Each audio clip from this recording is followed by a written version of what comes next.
It should come as no surprise to learn that being a royal, especially one in the British monarchy, is no easy thing. Rather than crumpets and tea meetings, being a member of the royal British family means dealing with constant press attention, over scrutiny of every facet of your behavior, and petty etiquette minutiae. So, if Meghan Markle and Prince Harry are indeed heading towards a royal engagement, like every single person and their mother thinks they are, the 36-year-old will have to learn, and unlearn, some things first, from how to behave in public, to which things to say to which people. It's quite a training process. Here, 8 princess lessons to be learnt before that royal wedding rolls around. 1. How to act the perfect lady, no matter the situation. When a member of the royal family is at a public engagement, they are expected to act like a royal every second they are there, and that means you are not allowed to let your guard down and do anything or say anything ungainly while you're there. Before Meghan takes on a full engagement, she'll learn how to do everything with perfect grace, from exiting cars, to taking off her coat, to being handed flowers and even sitting, knees to the side, ankles crossed, hands clasped in her lap. Like Kate, Meghan will be expected not to slip up, ever. 2. How to curtsy, and who to curtsy to. In formal settings, female members of the royal family are expected to curtsy to members of the family with a higher natural rank to them, including princes and princesses of the blood.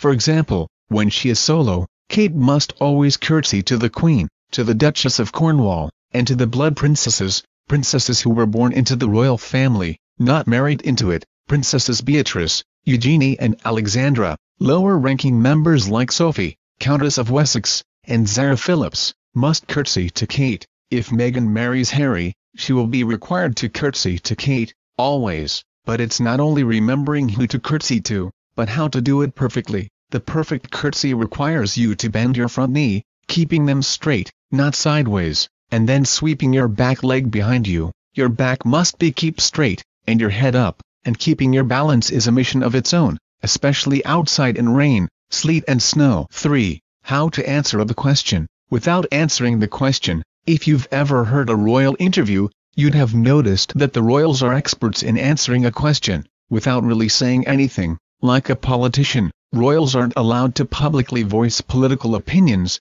and their every word is tightly scrutinized, so they never really say anything too outrageous.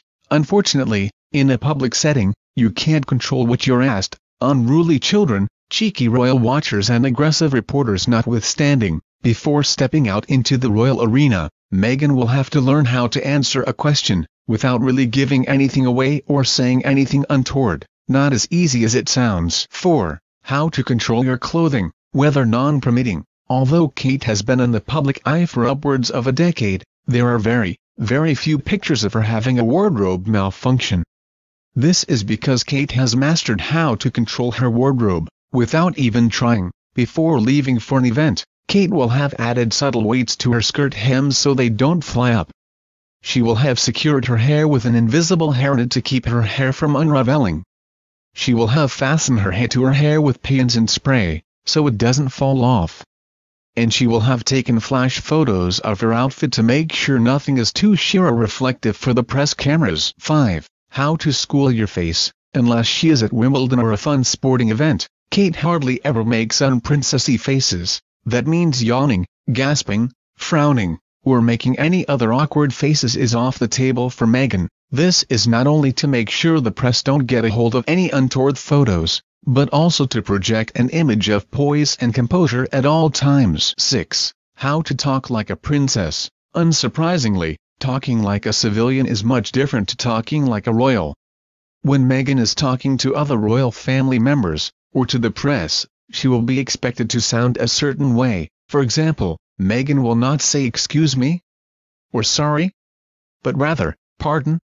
She will likely also switch from perfume to scent, and from toilet to loo. 7. How to diffuse any situation. As a royal, you are expected to keep your cool at all times. This means acting appropriately no matter the circumstances.